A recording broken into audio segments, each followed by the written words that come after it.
Hello guys, सबको नमस्कार, good morning. ज्ञान ज्योति पीयूटी आईटी यूट्यूब चैनल में आपका सबका स्वागत है। मैं आर के शर्मा। यहाँ हमारी बात चल रही थी कि जो लॉकडाउन की वजह से क्लासें नहीं लग पा रही हैं, तो उसमें कुछ महत्वपूर्ण टॉपिक है, जो थ्योरी के महत्वपूर्ण टॉपिक है वो पढ़ाए जाएँ आपको, और जो एग्ज़ाम में किस तरीके का जो पैटर्न आता है उसके कुछ इम्पोर्टेंट टॉपिक वो आपको बताया जाए, जिससे कभी भी एग्ज़ाम हो तो आप घर बैठे इसकी अच्छी सी तैयारी कर पाओ। और इसके साथ साथ आपको कंपटीशन एग्ज़ाम में भी उसको आपको अच्छी नॉलेज मिले, किस तरीके से कंपटीशन में एग्ज़ाम में आता है, तो उसका थोड़ा समय के अकॉर्डिंग आपको डीपली वगैरह सब कुछ बताया जाएगा। तो पिछले दिनों हमने आज भी हम क्या पढ़ेंगे, ऐसी थ्योरी। ये बहुत ही इम्पोर्टेंट सी टॉपिक है। इसके कुछ पॉइंट है वो छूट गए थे उस दिन, तो उस पॉइंट पे हम बात करेंगे। तो उस दिन हमने आयाम तक बात कर ली थी कि आयाम क्या होता है। उसके बाद आज इसकी नए ही पॉइंट की बात करेंगे, फेज। फेज क्या होता है?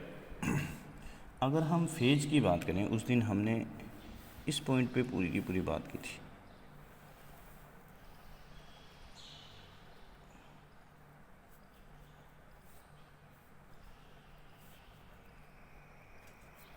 यहाँ आपको दिखाई दे रहा होगा ये।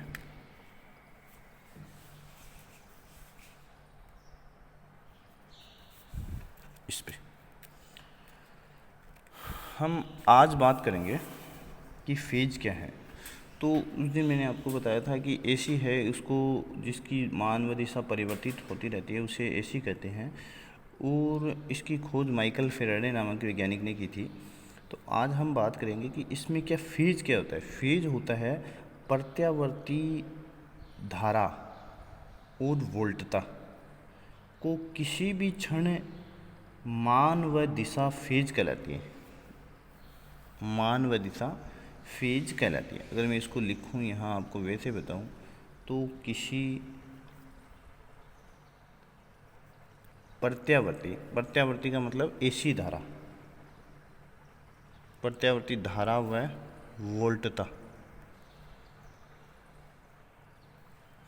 प्रत्यावर्ती धारा और वोल्टता का किसी भी क्षण, कोई भी क्षण है, किसी भी क्षण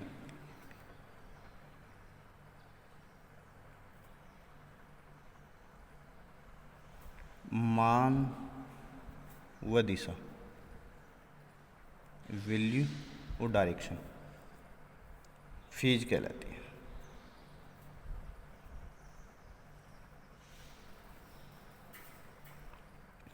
अब जैसे यहाँ की बात करें, तो जैसे इसमें एक डायरेक्शन में मान लो वोल्टेज जा रही है, कुछ पीछे की साइड के अंदर धारा जा रही है, दो। जैसे इसका छोटा सा डायग्राम की हम और बात करें यहाँ, तो इस तरीके का डायग्राम, तो मान लो ये वोल्टेज गई और यहाँ से धारा जाना स्टार्ट हुआ इस तरीके से। तो इन दोनों का धारा और वोल्टता, तो मैंने इसको V माना, तो इसको मैंने I कहा। तो किसी भी क्षण धारा और वोल्टता का मान व दिशा, इसकी डायरेक्शन और जो वैल्यू है वो क्या कहलाती है, फेज कहलाती है। अब जो इसमें फेज होता है, फेज को हम दूसरा नाम दे सकते हैं, कई बार आपको पूछा जाएगा, कला। फेज को क्या बोलते हैं, कला बोलते हैं। तो इन कला के आधार पर सप्लाई को निम्न 4 भागों में बांटा गया है कि सप्लाई है वो कितने कितने रूपों में होती है। अगर हम पहले की बात करें फर्स्ट, तो जैसे इन phase supply, in phase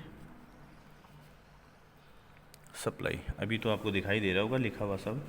in phase supply, in phase supply होती है, उसका मतलब ये होता है कि जो इसमें धारा और वोल्टता है वो साथ साथ चलते हैं, अर्थात इनके बीच कोई भी कोण का मान क्या होता है, शून्य होता है। जैसे अगर यहीं से वोल्टता चली तो इसी के ऊपर से क्या चलेगी, धारा चलेगी। तो V और I दोनों एक ही होंगे, तो इसके बीच जो कोण बनेगा वो क्या बनेगा, शून्य बनेगा। तो इसको मैं कह सकता हूँ धारा और वोल्टता के बीच, धारा और वोल्टता है उसके बीच कोण शून्य और साथ साथ चलते हैं।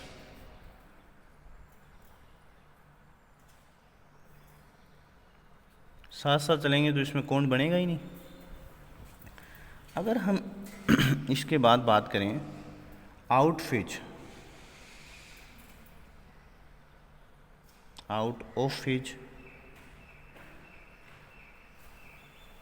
आउट ऑफ फेज का मतलब ये होता है,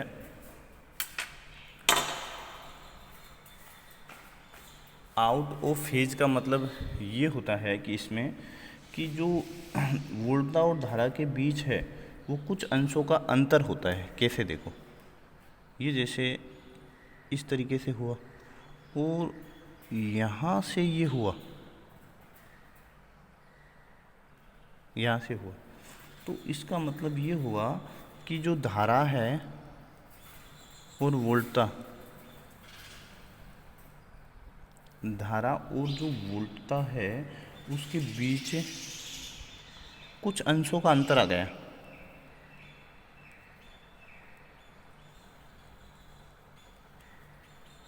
कुछ अंशों का अंतर होता है। इसका मतलब ये होता है, इसको अगर अर्थात दूसरे रूप में कहा जाए कि कोण का मान है 0 से तो अधिक होगा, वो 90 डिग्री से कम होगा। तो यहाँ से यहाँ के बीच जो 90 डिग्री है, तो ये तो आपको दिखा है 90 डिग्री, इसका मतलब इसको क्रॉस करना चाहिए था, लेकिन 0 से तो अधिक हो गया, 90 से कम हो गया। तो 0 डिग्री से 90 डिग्री के बीच, 0 डिग्री से 90 डिग्री के बीच है वो रहता है इसकी जो वैल्यू। अगर हम इसके बाद बात करें तीसरे की, इसको हम बोलते हैं क्वाड्रेचर। इसको हम क्या बोलते हैं? क्वाड्रेचर।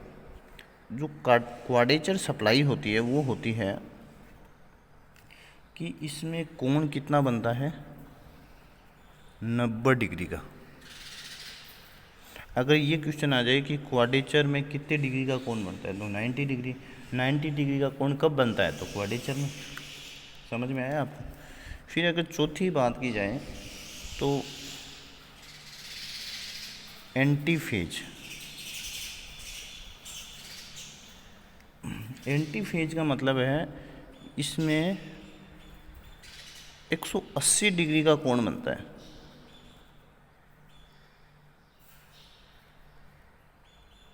कितने डिग्री का कोण बनता है इसमें? 180 डिग्री। एंटी फेज का मतलब। अब आप ये चीज़ें याद रखना, आपको यहाँ बता रहा हूँ इस बॉक्स में कि भाई ये एक, उस दिन भी बताया था आपको, दिखाई नहीं दे रहा है तो लो, यहाँ से यहाँ तो हम कोई चीज़ को इस तरीके से करते हैं तो ये देखो कितने डिग्री का कोण बना रही है, यहाँ से यहाँ तक का बना रही है 90 डिग्री। फिर यहाँ बना रही है 180 डिग्री, यहाँ बना रही है 270 डिग्री, यहाँ बना रही है 360 डिग्री। कैसे? 90 डिग्री पूरा का पूरा चक्कर काटा यहाँ, ये देखो कितने डिग्री? 180 डिग्री। तो भाई इसको क्या बोलते हैं? क्वाड्रेचर। और इसको क्या बोलते हैं? Anti phase. क्या बोलते हैं? Anti phase. ये चीज़ें आपको समझ में आई होगी। उसके बाद हम बात करेंगे यहाँ नए पॉइंट की, जैसे ये फर्स्ट लगाया मैंने, सेकंड पॉइंट की बात करेंगे। सो एक होता है लीडिंग, और लीडिंग को हम बोलते हैं अग्रगामी। लीडिंग को क्या बोलते हैं? अग्रगामी। और एक होता है लेगिंग, इसको हम बोलते हैं पश्चगामी। ये क्या है, दो राशियां है। लीडिंग को अग्रगामी बोलते हैं और लेगिंग को पश्चगामी बोलते हैं। ये होती क्या है, ये होती है कि प्रत्यावर्ती राशियां, मतलब ऐसी राशियां है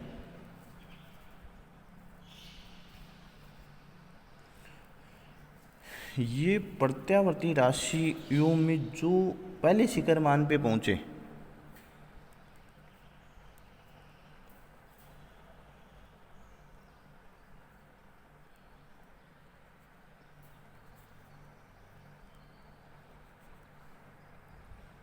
वो लीडिंग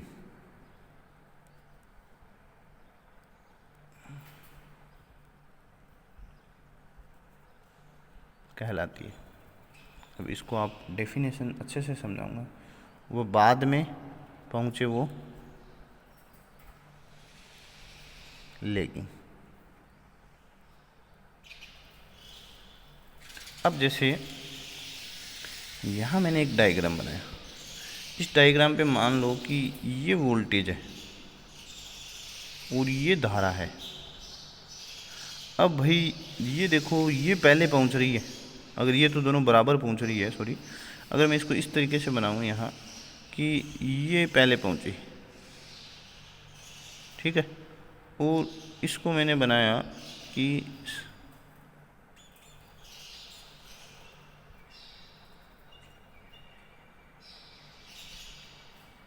ये बाद में पहुंची। तो इस तरीके से जो धारा है और वोल्टता है, ये दो है, धारा और वोल्टेज। अगर जो पहले शिखर मान पे पहुंचे वो तो लीडिंग, उसको तो बोलते हैं लीडिंग। अगर धारा पहले पहुंच गई तो वो हो गई लीडिंग, और वोल्टेज बाद में पहुंचा हो गया तो वो क्या हो गया, लेगिंग। तो इसको हम दो रूपों में, जो पहले शिखर मान पे पहुंचे, अगर धारा पहले पहुंच रही है तो लीडिंग हो गया, और वोल्टेज बाद में पहुंच रही है तो लेगिंग हो गया। तो इसमें इस तरीके से पता लगाते हैं। और जब ये है पावर फैक्टर, लीडिंग, लेगिंग और इकाई, ये तीन होता है, लीडिंग, लेगिंग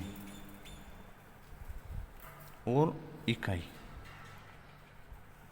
लीडिंग, लेगिंग और इकाई। लीडिंग का मतलब इसको अग्रगामी, लेगिंग मतलब पश्चगामी। आपको बात से ही पता है, अग्रगामी मतलब आगे, पश्चगामी मतलब पीछे, इकाई मतलब एक, यूनिटी, इसको दूसरा नाम बोल सकते हैं यूनिटी, इकाई। पावर फैक्टर अधिकतम कितना होता है, एक। और इनकी लेगिंग होने पर कम, लीडिंग होने पर थोड़ा ज़्यादा। अगर धारा पहले शिखर मान पे पहुंचेगी तो हमेशा लीडिंग, और वो बाद में पहुंचेगी तो लेगिंग। ये आपको चीज़ समझ में आई हो। उसके बाद हम बात करेंगे यहाँ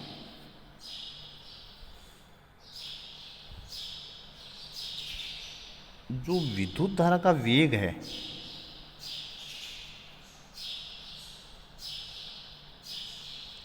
वो कितना होता है, 3 × 10⁸ मीटर, ये प्रति का चिन्ह है, सेकेंड,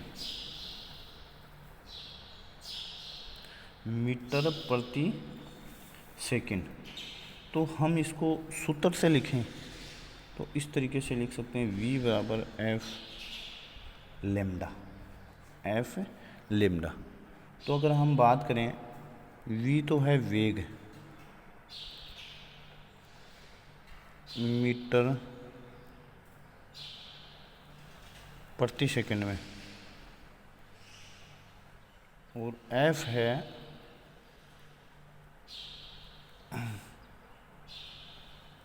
फ्रीक्वेंसी, C/S में। वो जो लेम्डा है ये है तरंग दैर्ध्य,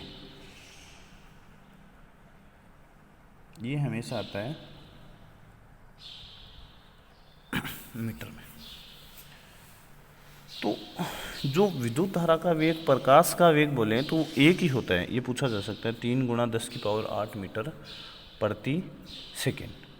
और इसका विद्युत धारा का वेग का सूत्र क्या है, तो v बराबर एफ लेमडा।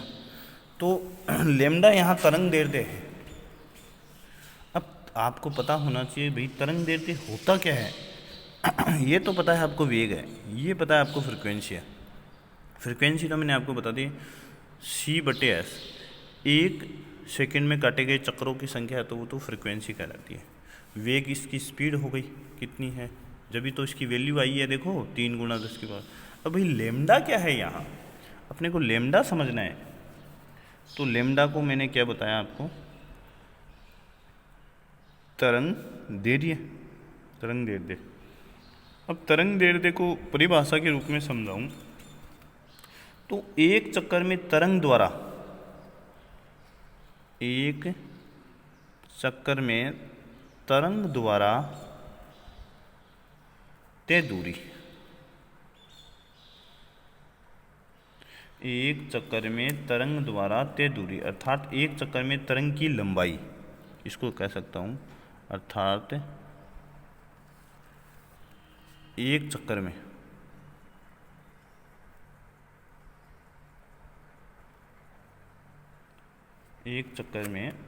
तरंग की लंबाई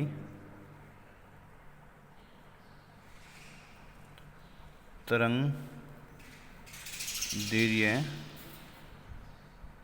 कहलाती है। ये बात है, समझ में आया। एक चक्कर में तरंग द्वारा तय दूरी उसकी क्या कहलाती है, अर्थात तरंग की लंबाई। एक चक्कर में तरंग की जो लंबाई होती है, आप देखते हो कि आजकल जो किस पे चलता है, हर काम तरंगों पे चलता है। अब जैसे कोई भी बीच में न कोई तार न कोई जुड़ाव नहीं, तो क्या है ये, तरंग दैर्ध्य है। तो सबके सब काम इस पे चलते हैं। उसके बाद हम बात करेंगे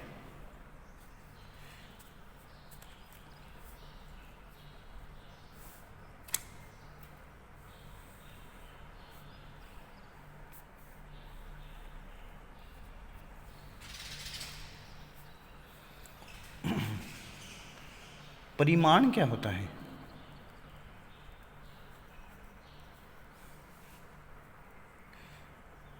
परिमाण की बात करें हम तो जो प्रत्यावर्ती धारा है,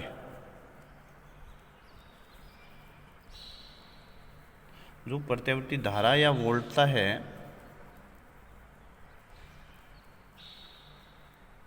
का किसी भी क्षण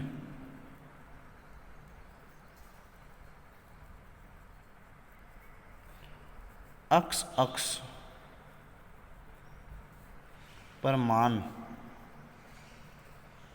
परिमाण कहलाता है।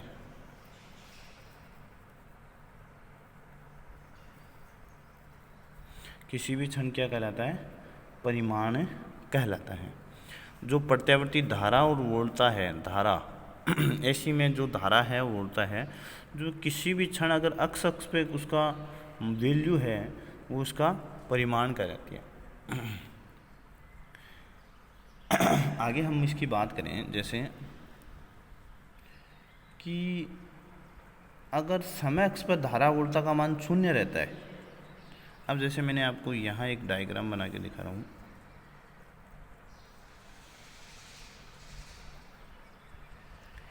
तो इसमें मानो कि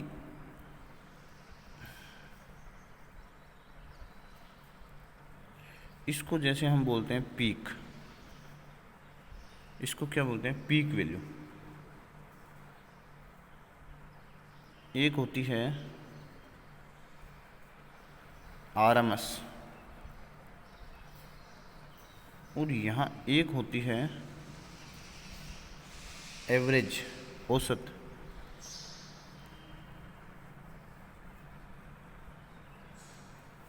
और ये होता है 0 से लेकर ये टाइम, इसको जैसे ये टाइम है।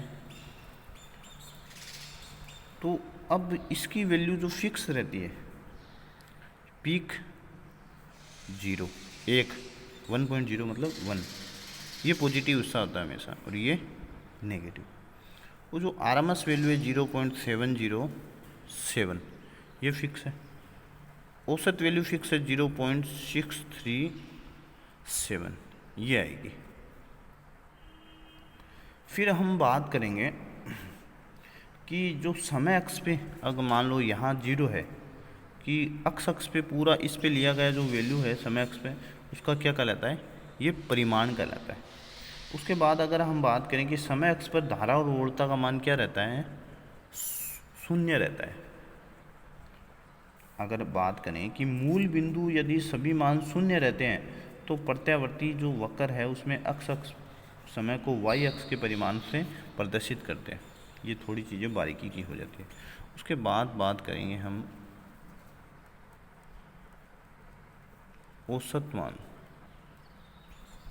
एवरेज वैल्यू बोलते हैं इसको। ये क्या होती है, इस डायग्राम से आपको समझ में आ जाएगा।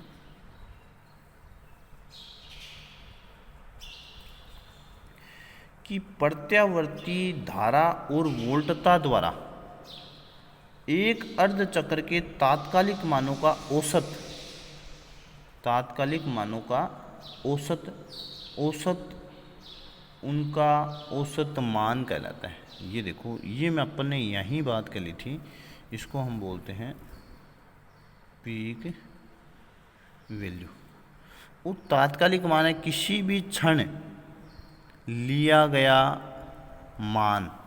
अगर मैं यहाँ तात्कालिक मान बताता हूँ आपको, तात्कालिक मान है किसी भी क्षण लिया गया मान।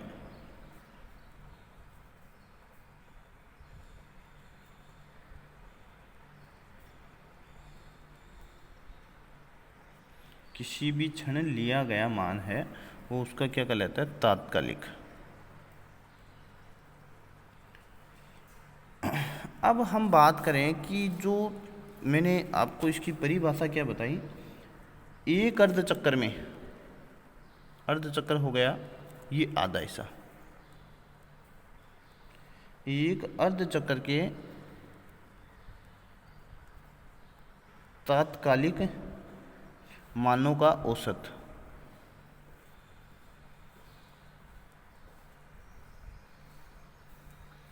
मान लो ये I है, ये I है, तो इन I की वैल्यू को मान लो कि इनका औसत है। अगर मैंने मान लो कि इसको माना कि जो पूरे की पूरी जो धारा बह रही है या वोल्टेज बह रहा है, धारा या वोल्टेज कुछ भी हो,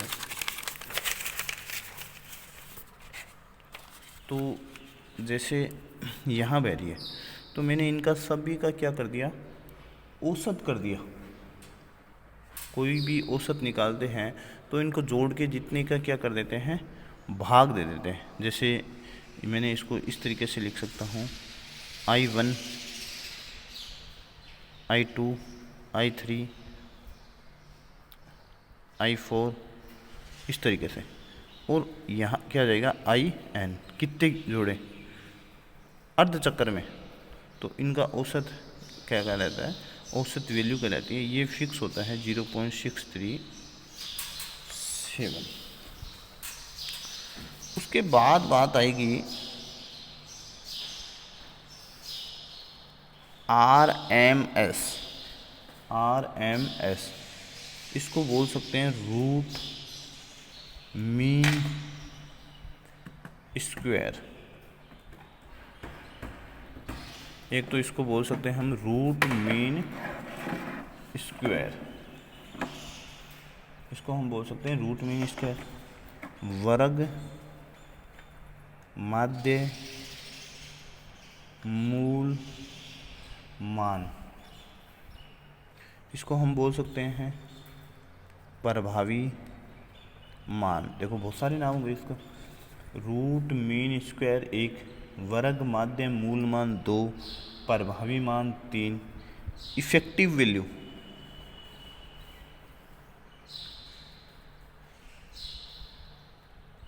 4। ये इन मानों के नाम से, इन नामों के नाम से इनको जाना जाता है, और ये हमेशा मापक यंत्रों द्वारा दर्शाया जाने वाला मान है। ये हमेशा मापक यंत्रों द्वारा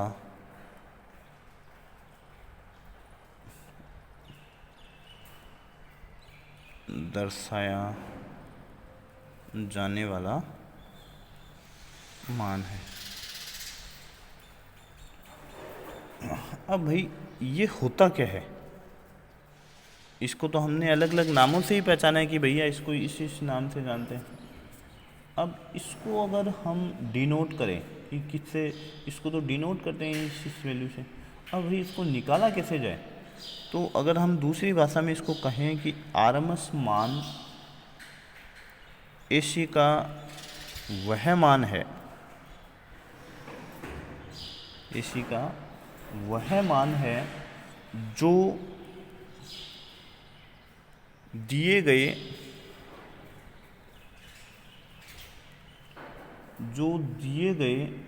समय में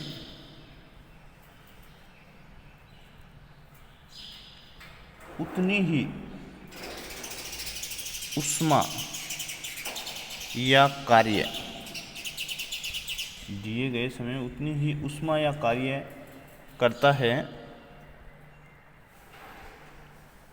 जितना कि उतने समय में डीसी उत्पन्न करती है, जितना कि उतने समय में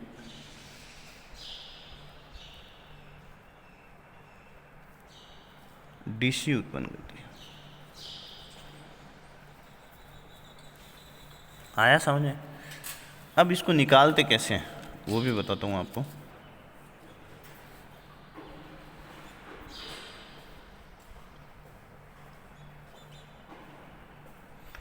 तो इसको निकालने के लिए क्या करते हैं कि इनके जितने भी इसके तात्कालिक मान है किसी भी क्षण, इनको मानों की वैल्यू को जोड़ देते हैं। इनकी मानों की वैल्यू को जोड़कर इसके अंदर जैसे आई है यहाँ I1, I2, I3 के जोड़कर और इसमें इसका भाग दे दें औसत का, तो इससे क्या निकल जाती है, पूरी की पूरी वैल्यू निकल जाती है। ये हमेशा कितना होता है 0.707, ये फिक्स होता है कि जितने समय में डीसी उत्पन्न करती है, जितने समय में डीसी कोई ऊर्जा या ऊष्मा उत्पन्न करती है, उतने समय में आरएमएस मान एसी का वह मान है जो दिए गए समय में उतनी ऊष्मा या कार्य करता है जितने समय में क्या करती है डीसी करती है। वो उतने समय में क्या कर जाती है, आरएमएस वैल्यू जो काम करती है उतने समय में ही क्या करती है डीसी। तो ये डीसी के आरएमएस जो वैल्यू आती है वो डीसी के इक्विवेलेंट आती है। क्या आती है, डीसी के इक्विवेलेंट आती है। अगर हम और इसमें चर्चा करें थोड़ी सी, तो इसमें जैसे वैल्यू को इस तरीके से पूछा जाता है कई बार तो कि औसत मान है उसकी वैल्यू क्या है, तो औसत मान की वैल्यू 0.637 और आरएमएस मान है उसकी वैल्यू क्या है, तो 0.707। तो इन दो मानों के मान से हम और मान भी निकाल सकते हैं। कैसे, देखो इसके बाद एक निकलता है पीक फैक्टर या क्रेस्ट फैक्टर, पीक फैक्टर या क्रेस्ट फैक्टर इसको नाम से जानते हैं। और इसका दूसरा नाम है शिखर गुणांक। ये निकालने के लिए क्या करते हैं कि जैसे मैं इसका सूत्र ही लिख लेता हूँ, पीक फैक्टर बराबर शिखर मान बटे प्रभावी मान।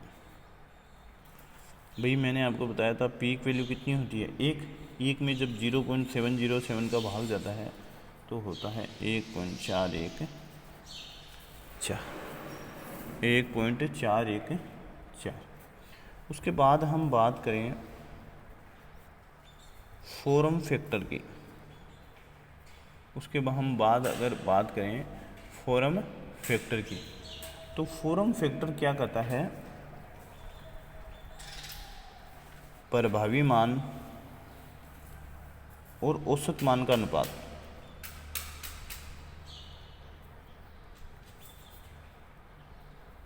कैसे? तो मैं इसको लिख सकता हूँ प्रभावी मान बट्टे औसत मान। भाई प्रभावी मान होता है 0.707, औसत मान होता है 0.637।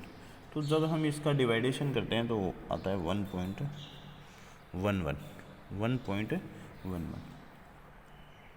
तो इसमें ये चीज़ें पूछी जाती है।